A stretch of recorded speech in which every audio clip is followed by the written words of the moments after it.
Hello student, this video is for class 8 subject Hindi lit chapter number 18 टोपी। तो एक चिड़ियों की कहानी है। एक थी गौरैया और एक था गौरा। दोनों एक दूसरे के इस परम संगी जहाँ जाते जब भी जाते एक साथ जाते, हंसते एक साथ, हंसते रोते और खाते पीते एक साथ सोते। भिनसार होते ही खोते से निकल पड़ते, दाना चुगने और छुटपुटा होते ही खोते पर आ घुसते, थकान मिटाते और सारे दिन के देखे सुने में हिस्सेदारी बटाते। एक शाम गौरैया बोली, आदमी को देखते हो कैसे रंग बिरंगे कपड़े पहनते हैं, कितना फपता है उन पर कपड़ा, खा फपता है। गौरा तपाक से बोला। कपड़ा पहन लेने के बाद तो आदमी और बदसूरत लगने लगता है। आज लट जीरा चुग गए हो। गौरैया बोल पड़ी। कपड़े पहन लेने के बाद आदमी की कुदरती खूबसूरती जाती है। गौरा बोला, अब तू ही सोच, अभी तो तेरी सुघड़ काया को एक एक कटाव मेरे सामने है। रोई रोई की रंगत मेरी आंखों में चमक रही है। अब अगर तू मानुस की तरह खुद को सरापा ढक ले तो तेरी सारी खूबसूरती ओझल हो जाएगी कि नहीं। कपड़े केवल अच्छा लगने के लिए नहीं, गौरैया बोली, मौसम की मार से बचने के लिए भी पहनता है आदमी। तू समझती नहीं, गौरा हंसकर बोला। कपड़े पहन पहनकर जाड़ा गर्मी बरसात सहने की उनकी सकत भी जाती रही है और इस कपड़े में बड़ा लफड़ा भी है। कपड़ा पहनते ही पहनने वाले की औकात पता चल जाती है। आदमी की हैसियत में भेद पैदा हो जाता है। कपड़ा पहनने से क्या होता है, लोगों की हैसियत का पता चल जाता है, उनमें भेद पैदा हो जाता है। ठीक है, गौरैया बोल रहा है। फिर भी आदमी कपड़ा पहनने से बाज नहीं आता, गौरैया बोली। नित नए नए लिबास सिलवाता रहता है, यह नीरा पोंगापन है। गौरा बोला, आदमी तो लिबास से फकत लाज ही नहीं रखता, हाथ पैर जो चलने फिरने काम करने के वास्ते हैं उन्हें भी दास्ताने और मोजे से ढक लेता है। सिर पर लटे हैं उन्हें भी टोपी से ढक लेता है। अपन तो नंगे ही भले, उनके सिर पर टोपी कितनी अच्छी लगती है। गौरैया बोली, मेरा भी मन टोपी पहनने का करता है। टोपी तू पाएगी कहाँ से, गौरा बोला। टोपी तो आदमियों को राजा पहनता है। जानती है एक टोपी के लिए कितनों के काट टाट उलट जाता है। जरा सी चूक हुई नहीं कि टोपी उछलते देर नहीं लगती। अपनी टोपी सलामत रहे इसी भीकर में कितनों को टोपी पहनानी पड़ती है। मेरी मान तो तू इस चक्कर में मत ही पढ़ ही मत। गौरव था तनिक समझदार, इसलिए सक्की, जबकि गौरैया थी जिद्दी और धुन की पक्की। ठान लिया तो ठान लिया, उसको ही जीवन का लक्ष्य मान लिया। कहा गया है, जहाँ चाहा वहीं रहा। मामूल के मुताबिक अगले दिन दोनों घूरे पर चुगने निकले। चुगते चुगते उसे रुई का एक फाहा मिल गया। गौरैया मारे खुशी के घूरे पर लौटने लगी। अरे क्या मिल गया रे, गौरे ने चिहाकर पूछा। मिल गया, टोपी का जुगाड़ मिल गया। गौरैया ने गौरे के सामने रुई का भार धर दिया। तेरे जैसा ही एक बावरा और था, गौरा बोला। रास्ता चलते चलते उसे अचानक एक दिन पड़ा हुआ चाबुक मिल गया। चाबुक था बड़ा उम्दा और लचकदार, किसी घुड़सवार के हाथ से छुटक कर गिर गया होगा। चाबुक हाथ लगते ही वह बावरा चीखने लगा। चाबुक तो मिल गया, बाकी बचा 3 घोड़ा लगाम जीन। अब ये तीनों तो रास्ते में पड़े मिलने से रहे। सब काम धंधा छोड़ वह बावरा ताउम्र यह रटता रहा, बाकी बचा 3 घोड़ा लगाम जीन। गौरा उसे समझाते हुए बोला, इस रुई के भाई से लेकर टोपी तक का सफ़र तुझे कुछ अता पता है? बस देखती जाओ अब कैसे बनती है टोपी। गौरैया रुई का भार लिए एक दुनिया के पास चली गई, मतलब जो बनाने वाला है, और बड़े मनोहार से बोली, दुनिया भैया इस रुई के फाये को ढूंढ दो। दुनिया जो रुई गद्दे का काम करता है ना, उसे रुई के फाये को ढूंढ दो। दुनिया बेचारा बूढ़ा था, जाड़े का मौसम था, उसके तन पर वर्षों पुरानी तार हो चुकी एक मिर्जई पड़ी हुई थी। वह कांपते हुए बोला, तू जाती है कि नहीं, देखती नहीं, अभी मुझे राजा जी के लिए रजाई बनानी है। एक तो यहाँ का राजा ऐसा है जो चाम का दाम चलाता है, ऊपर से तू आ गई फोकट की रुई धुनवानी। उज्र ना करो भैये। अब गौरैया बोली, मैं तुम्हें पूरी उजरत दूंगी। इसे धुन दो भैया, आधा तू ले ले, आधा मैं ले लूँगी। दुनिया को अपनी ज़िंदगी में आज तक इतनी खरी मंजूरी कभी ना मिली थी। 16 आने में 8 आने मजूरी तो इसके लिए सपना थी। वह झट तैयार हो गया। उसकी तांती बज उठी। उसने बड़े मन से रुई धुनी, लो इसे। उसमें से आधा धुनिये ने ले लिया और आधा गौरैया ने ले लिया। इससे उत्साहित गौरा गौरैया एक कौरी के यहाँ गए और कहने लगे, कौरी भैया, इस धुनी रुई से सूत काट दो। अब उसने क्या करा, उस रुई से क्या करा, सूत काट दिया। काटने को कहा, सूत मतलब सूत निकालने के लिए धागा। कोरी की कमर झुकी हुई थी। उसने बदन पर धज्जी हो चुका एक धूसा डाल रखा था। वो बड़ी अनिच्छा से बोला, तुम लोग यहाँ से भागते हो कि नहीं? देखते नहीं अभी मुझे राजा जी के लिए अचकन के लिए सूत काटने हैं। मुझे फुर्सत नहीं है मुफ्त में मलाल लगाने की। भैया, इस मुल्क में सब काम क्या राजा जी के लिए ही होता है? गौरैया अचरज से बोली। तू किस मुल्क से आई है? गौरी ने उसे भर आंख देखा। जानती नहीं यहाँ का चलन खट मरे बरधा, बैठा खाए तुरंत। यहाँ सब काम राजा जी के नाम पर और राजा जी के लिए होता है। राजा जी के लघुए भगुए भी तो बहुत हैं, इसी में उनका भी काम होता है। मुकरो मत भैया, हम तुम्हें माकूल मुआवजा देंगे, मतलब अच्छा जो तुम बोलोगे वो पूरा देंगे पैसा। गौरैया बोल पड़ी, इसे काट दो, आधा तुम ले लो, आधा मैं ले लूँगी। कौरी भी तैयार हो गया। इतनी वाजिब मजदूरी पर काम ना करना मूर्खता होती। तन करके उसकी तगली चरखी तांता थैया करने लगी। काफ़ी महीन और लच्छेदार सूत काट दिए उसने। कदम कदम पर मिलते कामगारों के सहयोग गौरैया को आगे बढ़ने पर उकसा दिया। इसके बाद वे दोनों एक बुनकर के पास गए और इसरार करने लगे, बुनकर भैया, इस कते सूत से कपड़ा बुन दो। बुनकर इन्हें अकबन होकर देखने लगा। हटते हो कि नहीं यहाँ से? देखते नहीं अभी मुझे राजा जी के लिए बागा बुनना है।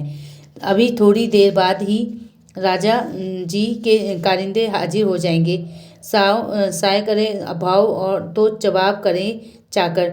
इतना कहकर बुनकर अपने काम में मशगूल हो गया। इसे बुन दिए भैया, गौरैया ने साहस संजोकर कहा कि भैया से बुनी दो। हम सेंत मेत का काम नहीं करवाते। इसे बुन दे और आधा तू ले ले और आधा हम ले लेंगे। बुनकर ये देखा कि सौदा बुरा नहीं है। वो तैयार हो गया। सूत अपनी ओर खींचकर ताना बाना पसार दिया। उसने करघा चलने लगा। ढरगी ढुलकने लगी। थोड़ी ही देर में उसने काफ़ी गफस और तबीज कपड़ा बुन दिया। आधा उसने ले लिया और आधा उन्होंने। गौरैया ने 3/4 मंजिल पार कर ली थी। कपड़ा लिए दिए और एक दर्जी के पास जा पहुंची। दर्जी भैया, इसकी टोपी सिल दो। खिसकती हो कि नहीं यहाँ? दर्जी रोज से बोला। जो रोज दर्जी गुस्से में मतलब बोला। देखते नहीं राजा जी की 7वीं रानी के लिए 9 बेटियों के बाद 10वां बेटा पैदा हुआ है से और अब उस 10 रतन के लिए मुझे ढेरों झब्बे सिलने हैं। दर्जी ने माथे का पसीना पोंछते हुए ठंडी आह भरी। कुछ देना ना लेना, भर माथे पसीना, मतलब कुछ लेना देना तो नहीं है, लेकिन दुनिया भर के मेरे से पसीने का इतना काम करवा रहे। हम तो भैया बेगार में कुछ करवाते नहीं। गौरैया बोली, इस बुने कपड़े में की टोपी सिल दे, बल्कि 2 टोपियाँ सिल दे, एक तू ले ले, एक हम ले लेंगे। मुँह मांगी मजूरी पर कौन मुझी तैयार ना होता। कच्च उसकी कैंची चल उठी और चूहे की तरह सर सुई कपड़े के भीतर बाहर होने लगी। बड़े मनोयोग से उसने 2 टोपियाँ सिल दी। खुश होकर दर्जी ने अपनी ओर से एक टोपी पर 5 फुंदे भी जड़ दिए। फुंदने वाली टोपी पहनकर तो गौरैया जैसे आपे में ना रही, ढेर टांगों पर ही नाचने लगी। फुदक कर लगी गौरा को दिखाने। देख मेरी टोपी, जिस सबसे निराली 5 फुंदने वाली, वाकई तू तो रानी लग रही है। गवरे को भी आखिरकार कहना पड़ा। रानी नहीं, राजा कहो, मेरे राजा।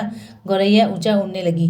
अब कौन राजा मेरा मुकाबला करेगा? टोपी पहनते ही उसके मन में एक नए उलस ने जोर मारा कि क्यों न इस मुल्क के राजा का भी एक बार जायजा लिया जाए, जिसके लिए इतने सारे काम होते हैं। उड़ते उड़ते वो राजा के महल के कंगूरे पर जा बैठी।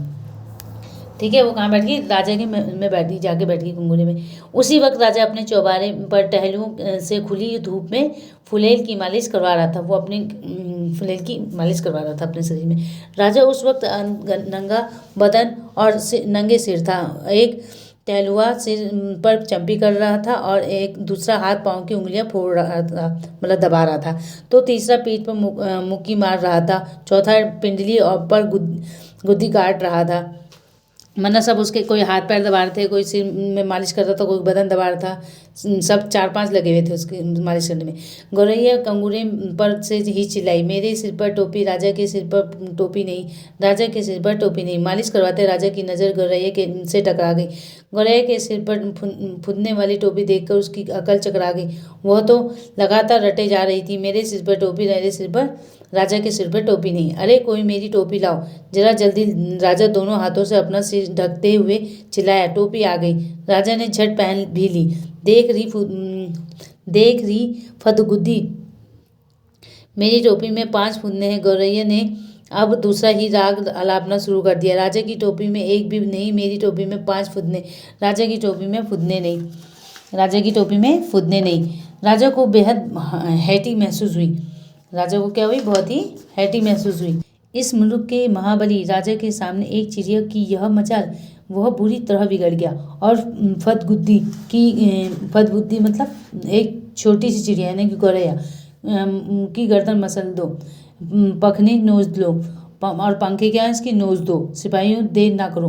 उसे गुस्सा आ गया राजा को और उसने कहा इस छोटी सी चिड़िया का क्या करो, इसकी गर्दन मसल दो और इसकी पंख नोच दो, ठीक है, जल्दी से।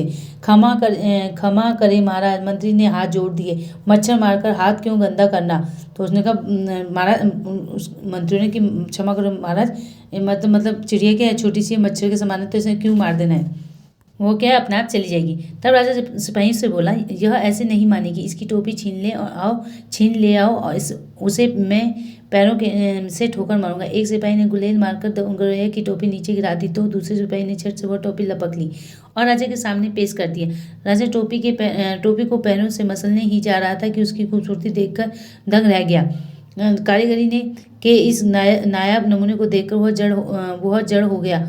और मेरे राज में मेरे सिवा इतनी खूबसूरत टोपी दूसरे के पास कैसे पहुंची। सोचते हुए राजा ने उसे उलट पुलट कर देखने लगा। इतनी नगीना टोपी इस मुल्क में बनाई किसने। राजा के मन में ख्याल आया, अब तो उस हुनरमंद कारीगर की खोज होने लगी। राजा चाहे और पता न चले। गिरते पड़ते दर्जी हाजिर हुआ। दुहाई अन्नदाता, इतनी बढ़िया टोपी कि तुमने कभी हमारे लिए क्यों नहीं बनाई। मेघों की गड़गड़ाहट की मानित राजा की आवाज़ निकली। दुहाई अन्नदाता को मतलब गरज के चिढ़के गुस्से में बोल रहा था कि मैं हमारे लिए क्यों नहीं। तो हमें दुहाई, वो बोल रहा है कि दुहाई अन्नदाता दर्जी, हमें दुहाई नहीं, वजह बताओ। कपड़ा बहुत उम्दा था सरकार, एकदम खफस और दबीज। ऐसा उम्दा कपड़ा किसने बुना। नाक की मानी राजा फूंक मारने लगा। गिरते पड़ते बुनकर हाजिर हुआ। माफ़ी बख्शे सरकार, माफ़ी नहीं, वजह बताओ। सूत बड़ा उम्दा था सरकार, एकदम महीन और लच्छेदार। इतना महीन सूत किसने काता। शेर की मानित राजा ने दाड़ मारी। गिरते पड़ते कोरी का हाजिर हुआ। जान बख्शे महाराज, जान नहीं, वजह बताओ। रुई बड़ी बेहतरीन थी सरकार, एकदम बादलों की तरह धुनी हुई। इतनी बेहतरीन रुई किसने धुनी। बिजली की तरह राजा को ये आवाज़ कड़की। हाँपते छाती पीटते दुनिया हाजिर हुआ वहाँ पे। उसके बाद क्या हुआ, दुनिया हाजिर हुआ जिसने रुई फेंटी थी। क्षमा मतलब क्षमा अंधा था। क्षमा नहीं, वजह बताओ। उसने कहा क्षमा नहीं, वजह बताओ कि ये धुन तुमने कैसे धुनी। राजा गुस्से में कांप रहा था। तुम चारों ने मिलकर इस गौरैया के लिए काम किया, हमारे लिए आज तक ऐसा काम क्यों नहीं किया। आपके लिए भी किया है सरकार। दुनिया ने जमीन पर लेटकर कहा, आगे भी आपके लिए ही करेंगे सरकार। हमारे लिए अब तक जो काम हुआ है उसमें इतनी नफासत नहीं क्यों नहीं थी। अभय दान दे तो बोलूं सरकार। दुनिया बोला चलो दिया। राजा बोले अब बताओ महाराज, इस गौरैया ने जो भी काम करवाया उसमें आधा हिस्सा दे देती थी। जिसके पास बहुत कुछ है वह कुछ भी नहीं देता। इसके पास कुछ भी नहीं है फिर भी वो आधा दे देती थी। इसके लिए इसके काम में अपने आप नफासत आती गई सरकार। दुनिया दंडवत और दंडवत किए जा रहा था, पर दंडवत के जा रहा था। देख ले राजा, आंख में अंगुली डालकर देख ले, इसके लिए पूरे मोल चुकाए हैं, बेकार की नहीं है यह। गौरैया फिर चिल्लाने लगी, यह राजा तो कंगाल है, निरा कंगाल, इसका धन घट गया लगता है, इसे टोपी तक नहीं जुड़ती, तभी तो इसने मेरी टोपी छीन ली। राजा तो वाकई अकबका गया था। एक तो तमाम कारीगरों ने उसकी मदद की थी, दूसरे इस टोपी के सामने अपनी टोपी की कम सूरती, तीसरे खजाने की खुलती पोल। इस पाखी को कैसे पता चला कि धन घट गया है? तमाम बेगार करवाने, बहुत सख्ती से लगान वसूलने के बावजूद राजा का खजाना खाली ही रहता था। इतना ऐशो आराम, इतना लश्करी, इतने लवाजिमे का बोझ खजाना संभाले भी तो कैसे?